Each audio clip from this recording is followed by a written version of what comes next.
Happy Sabbath once again. We're about to sing inspiration to start our second service, the divine service. Let's all sing When the Roll is Called Up Yonder, 216, 216. When the Roll is Called Up Yonder.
I Will Sing of Jesus' Love, 183. 183, I Will Sing of Jesus' Love. Sing.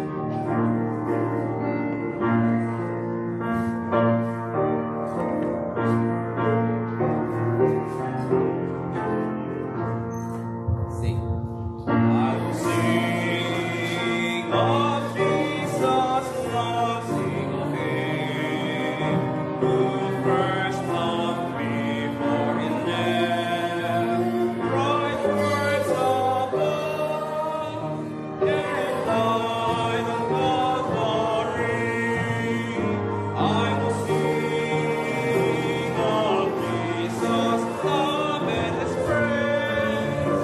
My heart shall give me a sign, when I might live, I will sing His love to me. Oh, the depth of love divine, earth or heaven can never know how to sing. A star does fall, can be made as light as snow. I will sing of Jesus' love and His praise. My heart shall give me a sign, that I might live. I will sing His love to me. Nothing good or evil I've done unto Thee. Such love is all, Lord, I know. Lord is one, help me now my love to show. I will sing of Jesus' love and His praise. My heart shall give me a sign, that I might live. I will sing His love to me.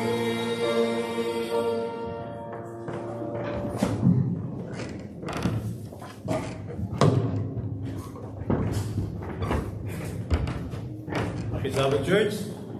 Good morning. God is good All the time. all the time. God is good. Thank you. We would like to welcome our visitors for today. We are very lucky from Cape Town, South Africa, Mr. Benjamin. Can you please stand up when I say your name? Benjamin, Joy, Rachel, and Daniel from Cape Town. Welcome. And from Abingdon, Robert, Fern, Selwyn, and Oriana. Thank you. Welcome to Oxford International Church. And we have some few announcements this morning. We have a social night on the 25th of this month. And we have a retreat on July 29th. We are inviting everyone to join our retreat for this summer. And we had some children's stories this morning by Sister Jill. Thank you very much and happy Sabbath, everyone.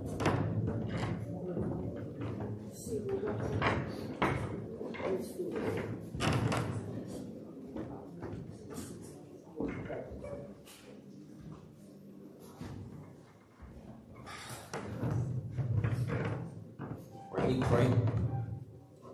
Let's take you to 30.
623 for our opening song.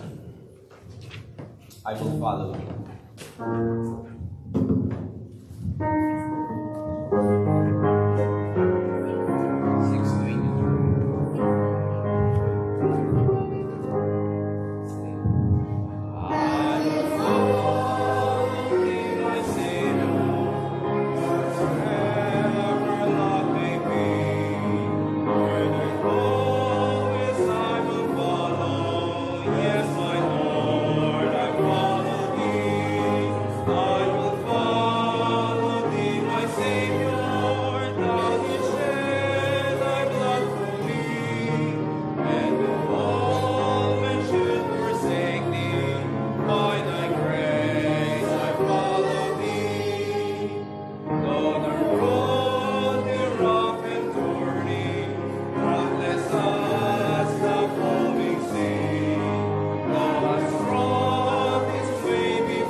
'Let us pray. Father God, bless us now as we come to your holy presence. Prepare us now, dear Father, to receive the blessings you have intended for each one of us. May you please fill us with your Holy Spirit, and that the name of our Lord Jesus Christ be lifted up in our worship today. In Jesus' dear name we pray. Amen.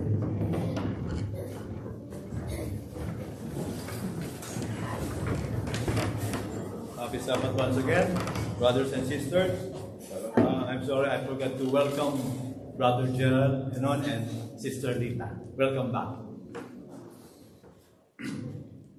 Good afternoon, everyone. I'm your presider for today, Brother Nep Maglonso. I would like to extend a warm welcome again to all of you. I would like to introduce the platform party this morning. Our chorister for today is Brother Jeremiah and his son, PJ. The music department is consisting of pianist, Sister Menji, our violinist, Sister Nori, Brother Pat, Sister Aika, Brother Seth, and Brother Ethan.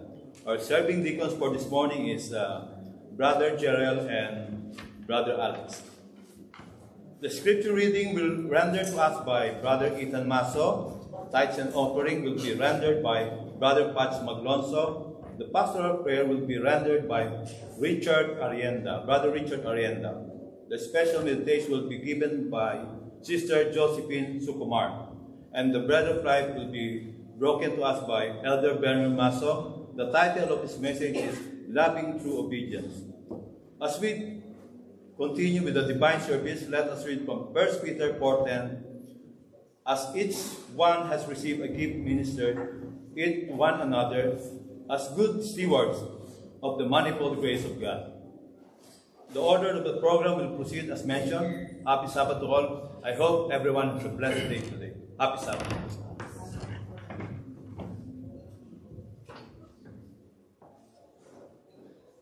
Advertisement and marketing techniques are devised to produce dissatisfaction with what you have and create the desire for new things. In this way, many are led into debt, believing that happiness can be attained by buying what they don't need with money they don't have. But the Bible indicates to us that happiness comes with gratefully realizing how blessed we are for what we have. Contentment doesn't necessarily require letting go of all our dreams and goals, but teaches us to be satisfied with our standard of living, to honor God, and to avoid debt. Here are some tips for finding financial soundness. Step 1. Ask yourself, where does my money go? Write down all your monthly expenses and classify them into 3 categories. 1. Fixed expenses, that which cannot be changed, like tithe, offerings, rent, mortgage, or taxes. 2. Variable expenses. It may be food, water, electricity, medical attention, gas. 3. Non-essential expenses. For example, trips, electronics, recreational activities. By faithfully recording your expenses, you will get to know how you spend your money. Step 2. Make a monthly budget, asking yourself, what are my goals? Do you need to pay off debts? Want to save money for future expenses like buying a car, educating your kids, or retiring? Set a goal. For example, tell yourself you want to save $300 monthly for retirement. If that's the case, then include that amount in your monthly budget. Step 3. Compare your income with your expenses. Which one is greater? The most obvious rule to avoid debt is that your income must always exceed your expenses. If your expenses exceed your income, then you are in debt. If so, return to step 1 and consider what can be changed. You might be spending too much on superfluous, unnecessary things. Even though debt may be socially accepted in some societies, it pays to follow the Bible, which says, owe no one anything except to love one another. Also, by returning tithe and promise offerings to God before any other expenses met, you are saying by this act that you want Him to be the Lord also of your financial life. Therefore, as we return our tithe and promise offerings, may we put our desires last and God first.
Dear Heavenly Father, we worship you today, aware of your ever-abounding love.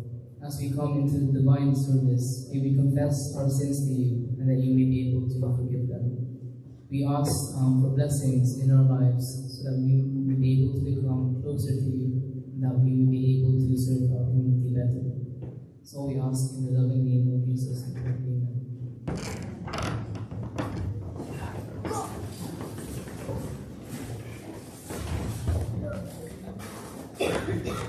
Good morning and happy Sabbath, church.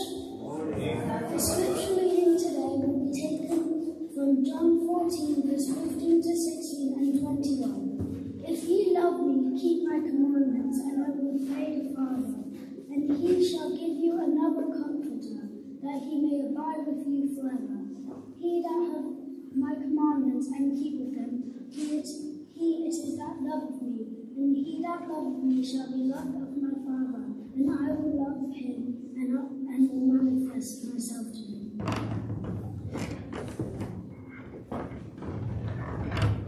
Who's able to yield this lead?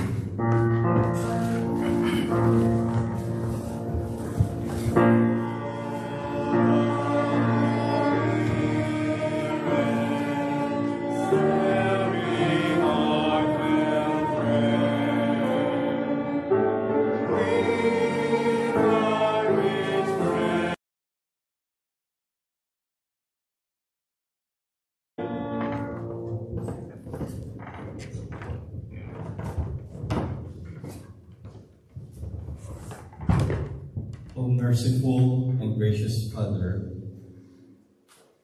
we lift our voice in humble adoration in your divine presence. You, O God, are the Alpha and the Omega, the beginning and the end, the creator of all things seen and unseen. You are our refuge and strength. Father, we come to you through the blood of the grace of the blood of our Lord Jesus, for praising you, for giving us privilege to live each day and to have the assurance of everlasting life and the forgiveness of all our sins. Thank you, Father, for showering us the blessings throughout the week and keeping us safe up to this moment. Father, thank you for sending us your humble servant, Elder Vernon Mata, and we're inviting your Holy Spirit to be with us as he deliver your message, and may it draw us closer to you and prepare us for your soon return. In Jesus' name we pray. Amen.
Now, I meet up with a group of ladies in the week, elderly ladies. Some of them are even 90 years old. 90! That's very old, isn't it? And they like to meet together. And one day we all met up together, and someone came to visit us, and they said, we have come from a hospital in Ethiopia. Does anybody know where Ethiopia is? No, Ethiopia? It's in Africa.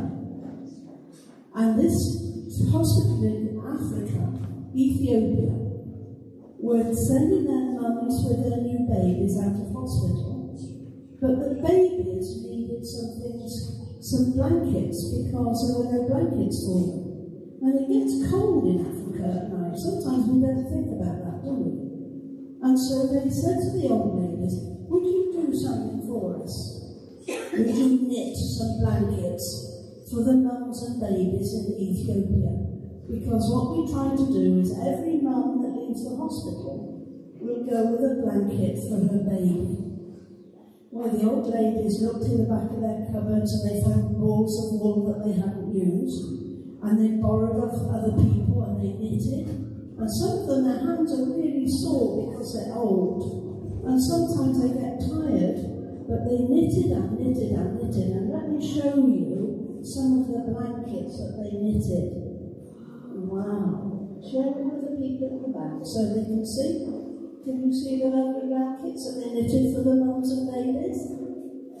Yeah? I'll sit down to this young lady so she can have a look. Can you see the lovely blankets? Yes. Well, then we got together and we said we'd like to send these out to Ethiopia. And so the young lady that was going back was going to wrap them up and take them. Now there was one special blanket. And that blanket was knitted by a lady called Jean. And Jean was 94. And before she managed to send her blanket, she died. And so she never knew that her blanket went to Ethiopia for the babies. Now she didn't knit the blankets because she had to. And she didn't knit the blankets because she was paid to do it. And she didn't even knit the blankets so everybody would say, well, what a wonderful lady you are to knit those blankets. She did it because the babies needed a blanket. And sometimes we can do that. Sometimes when there's things that need doing at home, we don't have to wait till mummy or daddy or the teachers at school ask us to do it. We see it needs to be done and we do it. Is that a good thing to do? Now, Jesus sent a little story to us. Jesus told us a story. And he said, when Jesus comes again, he will say, well done, you've done really well. When people have been hungry, you've fed them. And when people have been thirsty, you've given them a drink. And when people haven't had clothes or blankets like this, you've given them to them so that they keep warm. And the people that will meet Jesus will say, well, where did we do that? I can't remember giving people food or drink or blankets, knitted blankets for children in Ethiopia. And Jesus says, the least thing you do for everybody else, you do it for me. Isn't that wonderful? So we don't have to do things because we got to, because we've been told to, or we're going to get a reward for doing it. We do it because we need to do it. Those people need it. Now, I think that's a good thing. So, when you look at those lovely blankets, you can see that it's a long time ago because we've all got masks on. When we see those blankets and we remember that those babies now are wrapped up, cozy and warm at night when they leave the hospital, I wonder if there's anything that we can do to help someone like that. Lovely, wouldn't it? I think that would be lovely. So let's say a little prayer and ask Jesus to help us to see things that need to be done. Okay, let's say a little prayer. Dear Lord Jesus, there's so much that we can do to help others. Please don't let us be selfish and wait till we're told or that we feel that we need a reward. Let us believe that you will give us a great reward at the end of time, because you will be there to thank us for all the lovely things that we've done for people who need it. Amen.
The song I'm going to sing, mostly I sing Indian language song, but today I've decided to sing one of the songs which is close to my heart. And this song has always been the words of my heart to the Lord, who is my only hope in time past, present, and also in future.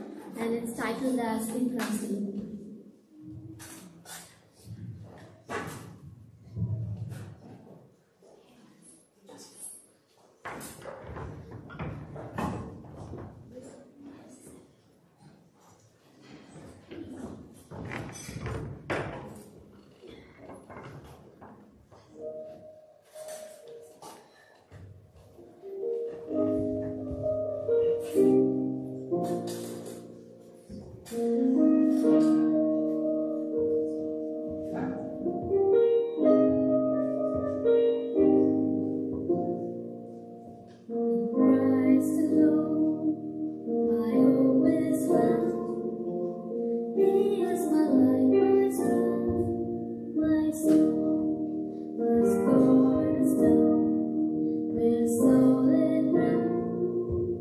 From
Thank you, Sister Josephine, for that inspiring message and song.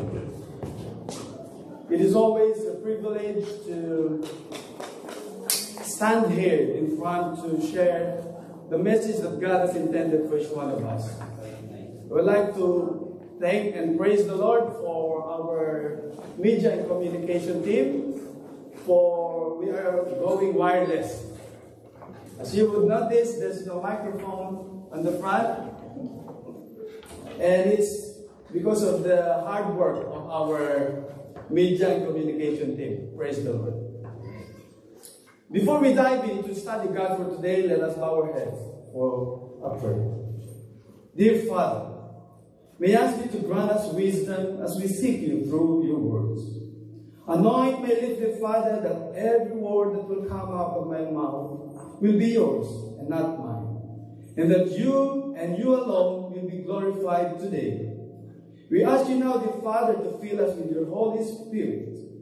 Open our hearts and minds that we will experience transformation through your words. In Jesus' name we pray. Amen. Okay.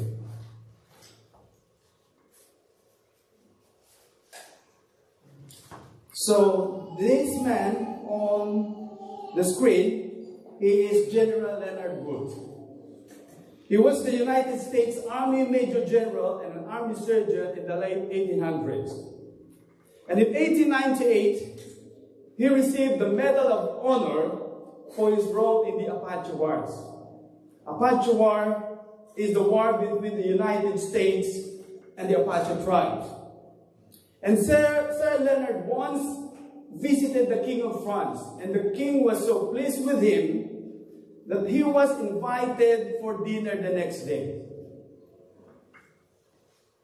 And Sir Leonard went to the palace the next day, and as the king meets him in one of the halls, the king said, "Why, Sir Leonard?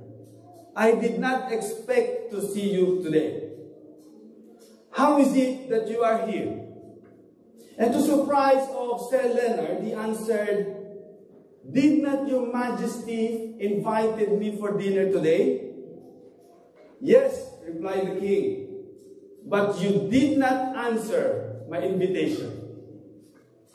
And so, Sir Leonard Wood uttered one of the choicest words of his life. He replied, "A king's invitation is never to be answered, but to be obeyed."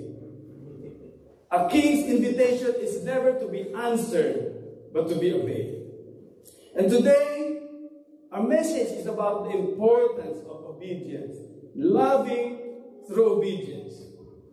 And to understand the importance of obedience, we need first to understand that obedience is the designed relationship of man to God. Obedience is the designed relationship of man to God. Ecclesiastes 12:13 reads, "Let us hear the conclusion of this whole matter. Fear God and keep his commandments, for this is the whole duty of man." What is our duty? It is to fear God and obey him. Obey his commandments. And how many of the commandments are we supposed to follow? 99%? All. Our duty is to fear God and keep all of God's commandments. And when God created Adam and Eve, God designed man not to act alone. But God designed us, human beings, to be in relationship with God. And we can see in the Bible that Adam and Eve converse with God face to face.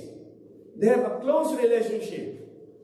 And this relationship is one in which Adam and Eve submits and obeys God, and the Creator God protects and provides for them.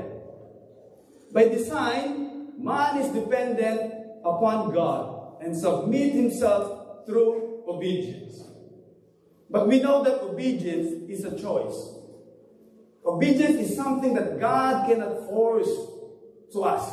We are to choose it. Until the time that Adam and Eve choose to disobey God. Eve chose to listen to the lies of the devil rather than listening to the voice of God.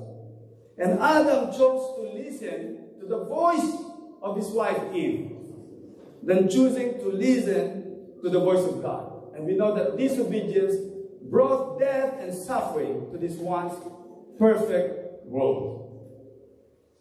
And a husband and a wife is designed by God to love each other through thick and thin.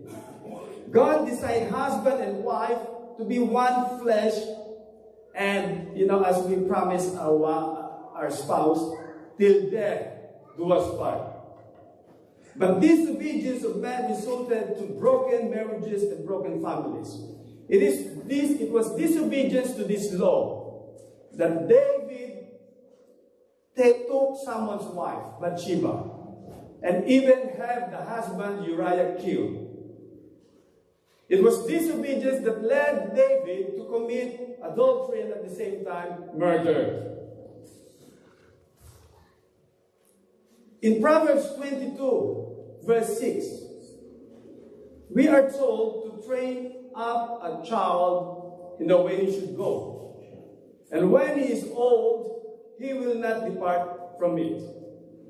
So we are told in this verse that we are to train our children. It did not say, tell a child. To train is to be a good example to the children. And training is such a big word. Training is something used by athletes who compete internationally like Olympics. And do you have an idea how they train? They don't learn to run fast. They don't learn to swim fast just by reading books, just by listening to their coach. Training takes a lot of practice, day and night, in this practice. Training is not just once a week. For you to achieve your goal, you have to do it every day. And part of training for these athletes is discipline. They have discipline in their training to make sure they train regularly. There is discipline in their diet. And also discipline to make sure that their bodies have enough rest to recover from rigid training. And this is the same thing with training our children. The Bible is our ultimate guide in training our children. In Deuteronomy 11, 18 to 20, the verse 18 reads, fix these words of mine. God is talking about His laws, His commandments. Fix these words of mine in your hearts and minds. Tie them as symbols on your hands and bind them on your foreheads. What does it mean? The words to fix, to tie, to bind, it means to make it permanent. God is telling His people to fix His commandments, to make it permanent in their hearts and their minds. And when you tie, when it says tie them on your hands and bind them on your foreheads, when you tie something on you, when you bind something on you, it means that you have it wherever you go. When you have the Word of God in your hearts, minds, your hands, and foreheads, it only means that all our actions, the way we think, the way we talk, reflects the character of God. You can't give a child something that you don't have. We must first have the law of God in ourselves before we can teach them to our children. You can teach a child to keep the Sabbath holy if you yourself cannot keep it holy. You cannot teach a child to be forgiving if you yourself cannot forgive others. And verse 19 reads, teach them to your children. Now, after you have God's law in your hearts, in your minds, in your heads, and in your forehead, now teach them to your children. Talking about them when you sit at home, and when you walk along the road, and when you lie down, and when you get up. We are commanded to teach the law of God to our children when? Is it only in church? Because sometimes people blame the church for the behavior of their children. We are to teach them while you are sitting at home. We are to teach them when they are outside our homes, when we are walking, when we are on holiday. We have to teach them. We are to teach them when you are about to sleep, lying down. Teach them upon waking up. And this only means that we are to teach our children day and night, every day, everywhere. We have to teach them all the time, wherever we are. And our children should also be filled with the Word of God. And verse 20 says, write them on the door frames of your houses and on your gates. This is God's commandment to His children. The Word of God should be on every corner of our homes. It's not only in the church. In every corner of our homes. Proverbs 22:15 reads, foolishness is bound up in the heart of a child. The rod of correction will drive it far from him. By nature, we are sinful, and so are children. And training and correction are needed to lead them to the right path. Proverbs 29:17 reads, correct your son, and he will give you rest. Yes, he will give delight to your soul. So training our children involves correcting them, rebuking them when they are wrong, and even disciplining them when needed. But all of this has to be done with love, as how God corrects us with love. And training our children is not an easy task. It takes a lot of effort, our time, our sacrifice. And disobedience to this commandment, to train our children in the way they should go, leads to disordered families. And it's not only the parents that suffers, it's the whole family. Many parents find it the easiest way to train their children. You know how? It's called the lazy parenting. Just to provide your child with a gadget, leave them in the one corner of the house, and let them be taught by the world. This is the easiest way parents find it to train their children. And we have failed big time following God's instructions. Because we were commanded by Jesus to go and teach nations. We as disciples of Christ are supposed to teach the world, and not the world teaching us. We fail when we allow our children to be taught by the world. And we know that siblings are designed by God to love one another. Disobedience of Cain to God's law resulted in him killing his own brother. We see in the case of Cain that obedience is necessary in our worship, in our sacrifice. We know that Cain and Abel came to offer a sacrifice to God. But we know that Cain worshipped God through sacrifice based on what he feels, what is convenient to him, and in his own terms. And therefore God rejected the offering of Cain, because there was disobedience. And we sometimes serve God in our own terms, in our own conditions. I will only serve if I'm an elder. I will only serve the church if I'm the head of this department. We give God conditions and on our own terms before we can obey God. Our memory text The verse 15 reads, "If you love me, keep my commandments." Jesus is telling us that love should be our motive for our obedience. We do not keep the 10 commandments because we gain salvation by following Him. No good works can save us. We do not obey God's commandments in order to gain favor from Him. You know, sometimes when we need something from God, Lord, I need a job, I need a house, I will follow you. That is the wrong motive. Jesus is telling us that love should be the only motive in our obedience.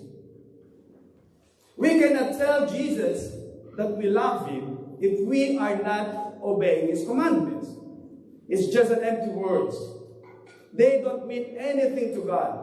When you say, "I love you, Lord," but you disobey Him. You can say, "I love you, Lord, but I cannot keep your commandments. I have to work on Sabbaths because I have a family to feed." That is not loving the Lord. That is disobedience. "Lord, I love you, but I cannot give you my tithes and offerings as I have huge bills to pay." That is not loving the Lord. That is disobeying the Lord. "Lord, I love you, but I cannot support your ministry. I'm too busy. I'm too busy looking after my children. I'm busy with my work. And for our young people, I'm too busy with my homework, with our school activities." That is not loving the Lord. "Lord, I love you, but I cannot support your ministry. I don't like the pastor. I don't like the leaders." Loving the Lord is serving God, whoever is the pastor, whoever the leaders are, because you serve not because of people, but you serve because you love God. Our faith should always come with obedience. Faith and obedience are two inseparable words. You cannot have faith in God without obeying Him. It will be a dead faith if it does not come with obedience. Let's go to Hebrews 11:8. It says, "By faith, Abraham," what? "Obeyed." By faith, Abraham obeyed when he was called to go out to a place which he would receive as an inheritance. When I was about to move here in UK in 2003, when I was offered a job to work here, I've done some research. Is it a safe place? Is the weather good? Is it expensive to live here? Is there a Seventh-day Adventist church near me? We don't want to go to a place where we don't know anything. But Abraham obeyed to go, even he doesn't know where he was going. He simply obeyed God's instructions.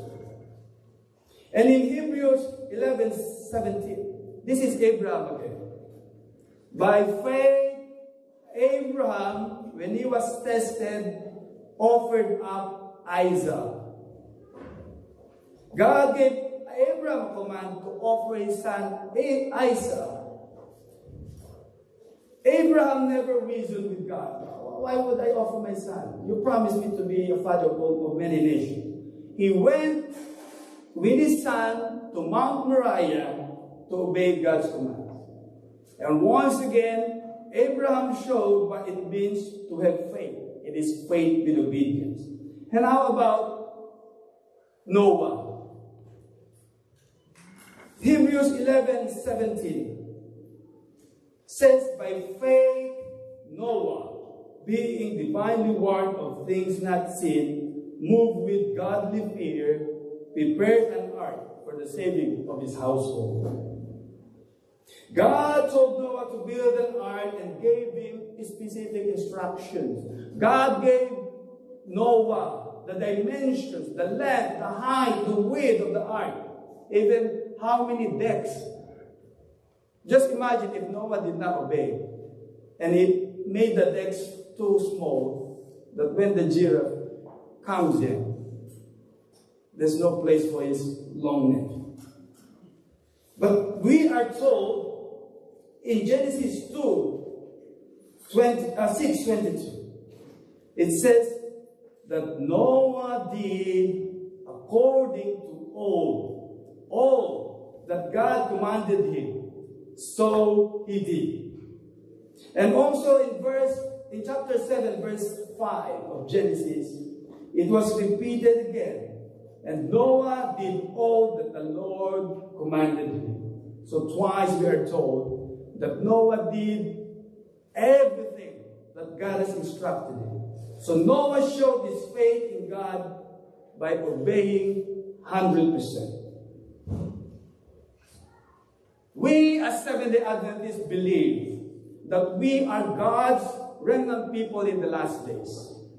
And God's remnant people can be identified through the Bible. It's found in Revelation 14:12-13. Here is the patience of the saints. Here are they that keep the commandments of God and the faith of Jesus. One of the identifying marks of God's people is that they keep the commandments of God. Obedience to God is one of the identifying marks of God's people. For our young people, if you have an exam and you got 9 out of 10, you got 90%, are you happy? It's good. If you maintain that score like 90, 95%, you can even graduate with honors. But for God, 90% is not enough. 95% is not enough. 99% is not enough. It is a failure to God. God requires us to keep 100% of His commandments. And how are we to love the Lord?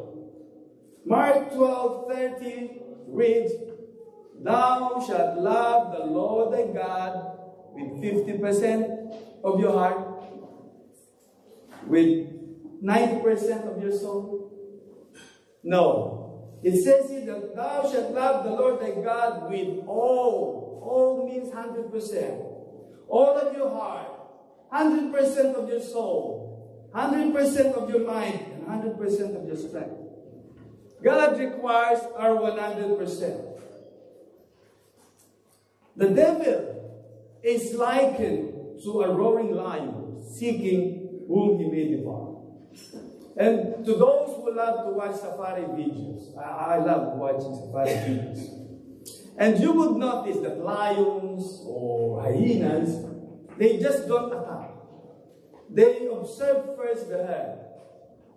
They look for an animal who shows a weakness. There are things they look for their prey. Someone who has an injury, who cannot outrun them. So that's their target. Someone who is weak. Someone who cannot outpower them. This can be the smallest animal. It can be a newborn animal or the oldest who cannot run faster. And third is someone who is alone, where no one can help. So Satan is just looking for one weakness for each one of us. Just one. Satan doesn't require our 100%. He just wants one weakness from you. It may be your weakness of pride. If you have this weakness, that's where Satan will target you. Your pride. He will keep targeting you. If your weakness is appetite, he will target you with your appetite. It may be your selfishness. It may be your temper. If you easily get angry, Satan will just send someone to annoy you. So how important it is to obey God 100%. Let's look at 1 Samuel 15. 1 Samuel 15. So God had given Saul specific instructions regarding the Amalekite people. And the instruction is to completely destroy the Amalekites, including men, women, young or old, and their livestock. So this is the instruction. And in 1 Samuel 15:19 reads, "But Saul and the army spared Agag, who is the king." So they killed everyone except the king, and the best sheep and the cattle, the fat cows and lambs, everything that was good. So how much did Saul obey God? 99%, 90%. Because he killed everyone but spared one and their livestock. And when Samuel, the prophet Samuel, came to rebuke his disobedience, you know what his answer? He said, "But I did obey the Lord." He believed that he obeyed the Lord because in human standard, he did very well because he just spared one and the livestock.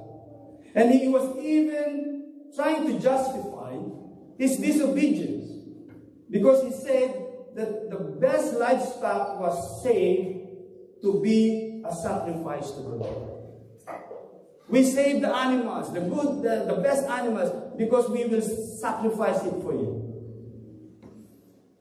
So at times we try to justify our disobedience to God. I'm sure God will understand me if I work on Sabbath, because I have family to feed. I'm sure God will understand me if I don't give anything to the church, because I have to prioritize my family.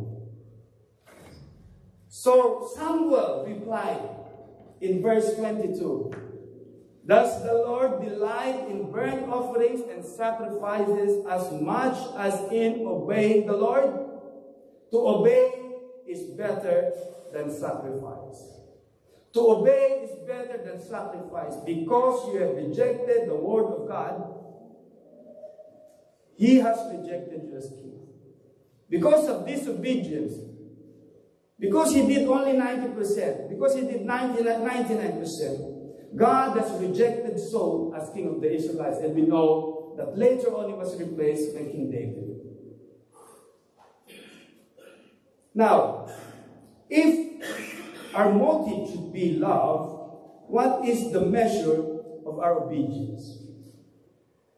John 14:21 reads our part of our memory scripture reading. "He that hath my commandments and keepeth them, he it is that loveth me. And he that loveth me shall be loved of my Father, and I love him, and will manifest myself to him." So it means that the Word of God, this is where we can find God's commandments. The Word of God is the measure of our obedience. We have to got to know the Word of God to know His commandments to obey. You can keep His commandments until you have them. The question for each one of us today is, are we bringing our life into conformity with the Word of God? Notice the last part of verse 21. It says that he that loveth me shall be loved of my Father, and I will love him, and will manifest myself to him. It is only through obedience that Jesus will manifest himself in our lives. People will see Jesus the way we live. Many does not experience Jesus because they have a heart of stone. They keep on disobeying God. Many people have been Christians for many years, but not have experienced the power of Christ in their lives. And these people will at times think why God seems so far away from them. Ellen G. White says in Christ's Object Lesson, page 100, paragraph 1. "Why then are there so many claiming to believe God's word, in whom there is not seen a reformation in words, in spirit, and in character? Why are there so many who manifest an unholy temper, and whose words are harsh, overbearing, and passionate? There is seen in their lives the same love of self, the same selfish indulgence, the same temper that is seen in the life of the worldly. There is the same sensitive pride, the same yielding to natural inclination, the same perversity of character as if the truth were wholly unknown to them. Many people read the Bible, they even teach the Bible, but they are not transformed by the Word of God. And Ellen G. White says, the reason is that they are not converted. They are not converted. Their natural and cultivated tendencies to evil have not been submitted to its transforming power. So people who read the Bible were not changed by the transforming power of the Word of God because they were not truly converted. They refuse to obey everything in the Word of God. We cannot pick and choose. You read the Bible, oh, this one is fine for me. I'll follow this. This one, no. I will not obey this one. We cannot pick and choose. We have to follow every detail of the Word of God. And Ellen G. White says, if studied and obeyed, the Word of God works in the heart, subduing every unholy attribute. Ellen G. White did not say, if read, the Word of God works in the heart. Ellen G. White is saying, if studied and obeyed, before the Holy Spirit can work in our heart.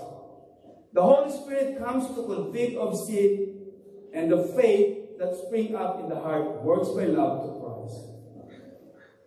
So if our motive of obedience is love to God, and our standard is the Word of God, what is the strength behind our obedience? It is the Holy Spirit is the strength behind our obedience. Our memory text reads, if you love me, keep my commandments. It did not finish there. If you love me, keep my commandments. And Jesus continued, and I will pray the Father, and he will give you another helper, that he may abide with you forever. You might say, it's very difficult to obey God 100%. And you are correct. With our sinful ways, it will be a struggle to obey God with our own strength. But God did not let it all to us. God has given us the Holy Spirit as a strength to obey. It is only through the power of the Holy Spirit that we can overcome sin. It is only through the power of the Holy Spirit that we can fully obey God. Without the Holy Spirit, we cannot bear the fruits of the Holy Spirit. There is one commandment. You know, many think that the only commandments of God are the 10 commandments. But Jesus has commanded us. In Matthew 5:23 to 24, Jesus was talking here. Therefore, if thou bring thy gift to the altar, and there rememberest that thy brother hath aught against thee, leave there thy gift before the altar, and go thy way. First be reconciled to thy brother, and then come and offer thy gift. What is Jesus commanding us here? Reconciliation. Our worship, our offerings to God will be in vain if we fail to follow this commandment. Jesus is commanding us to reconcile with your brother, with your sister.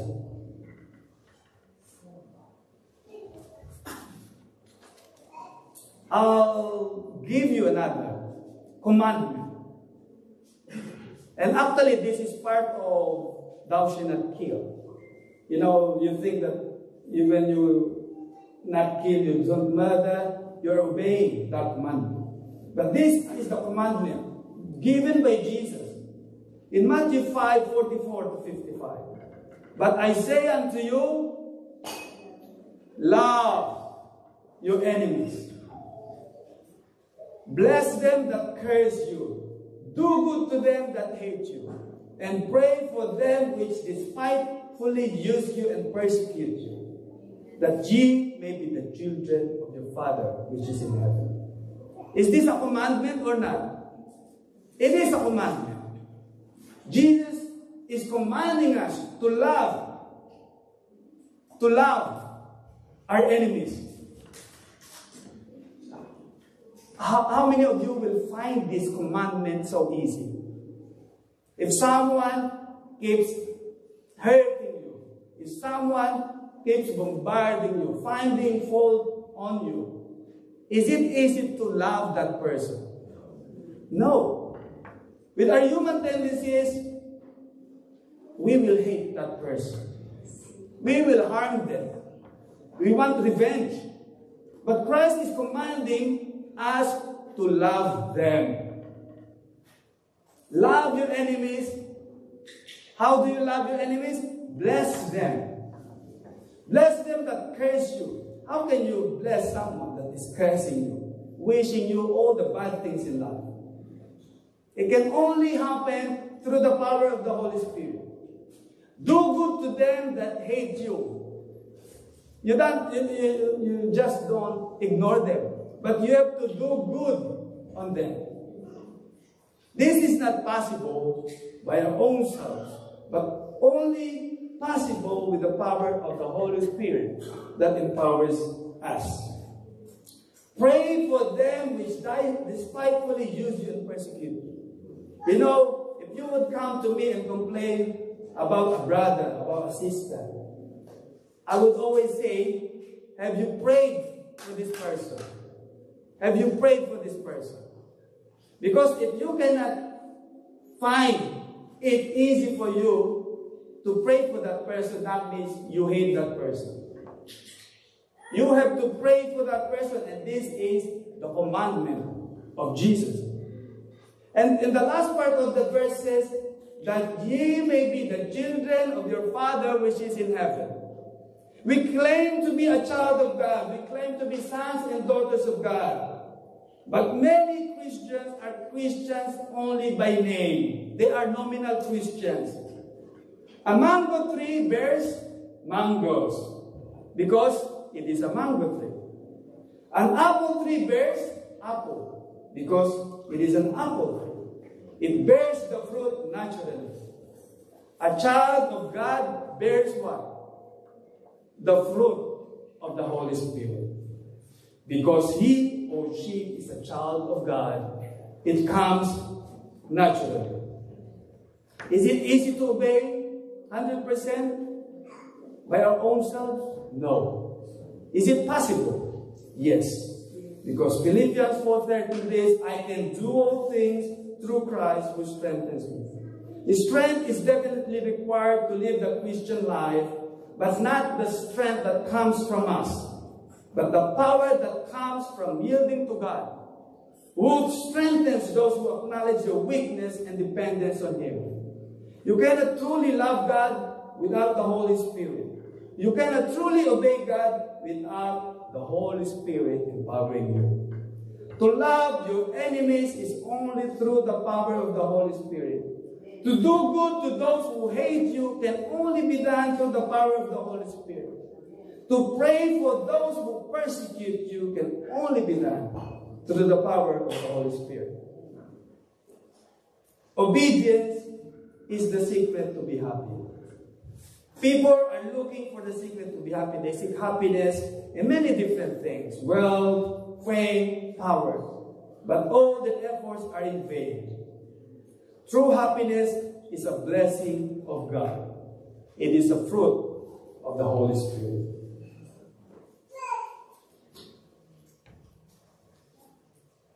Deuteronomy 11:26-20. Behold, I set before you today. This is God talking. Behold, I set before you today a blessing and a curse. The blessing, if you obey the commandments of the Lord your God. And the curse, if you do not obey the commandments of the Lord your God. So two things we have to remember from this verse. We have a choice. You want a blessing? The secret is to obey. Or you want a curse? You disobey. Obedience brings blessings to us. Disobedience brings God's curse on us. The song Trust and Obey says it all. When we walk with the Lord in the light of His word, what a glory He shares on our way. What we do is good will. He abides with us still, and with all who will trust and obey. Trust and obey, for there's no other way to be happy in Jesus, but to trust and obey. My dear brothers and sisters, do you want to be happy? There's no other way to be happy in Jesus, but to trust and obey. This is my prayer. Amen.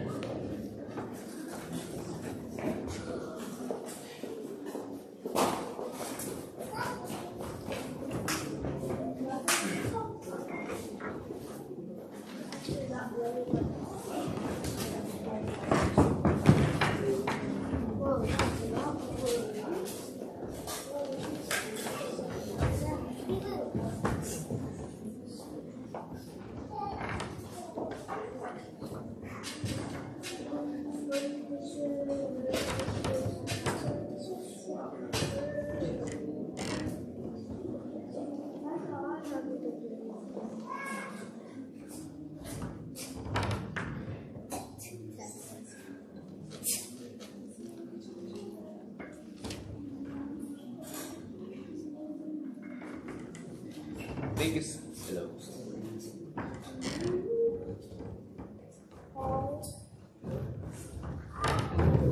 Thank you so much, Elder Vernon, for the wonderful message that you've given us. And for our closing song, let's sing Trust and Obey. 590, Trust and Obey.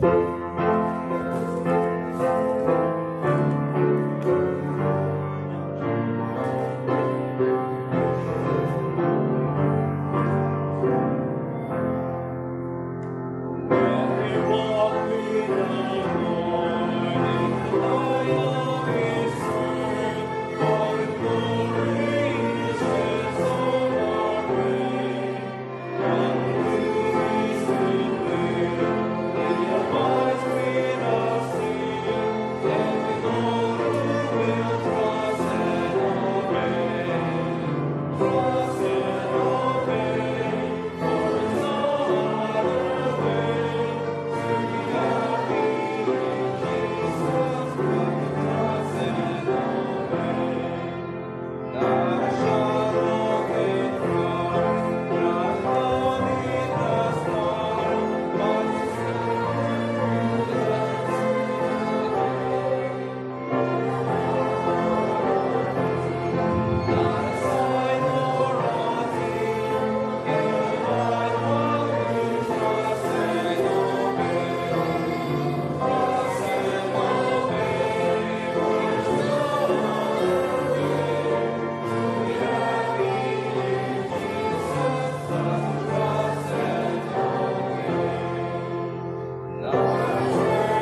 us pray.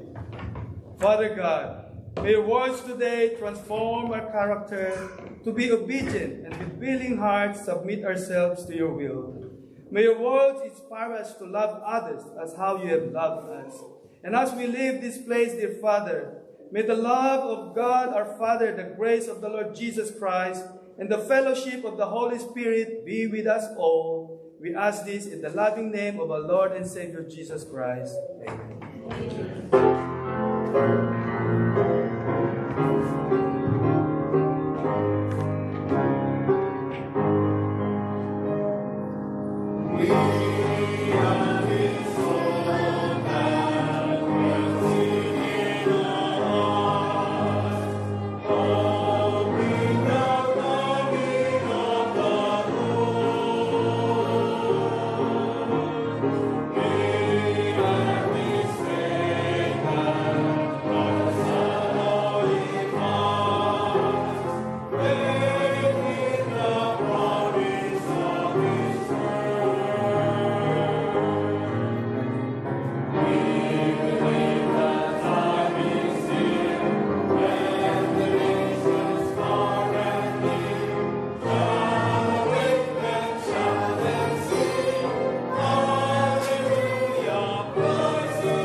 Happy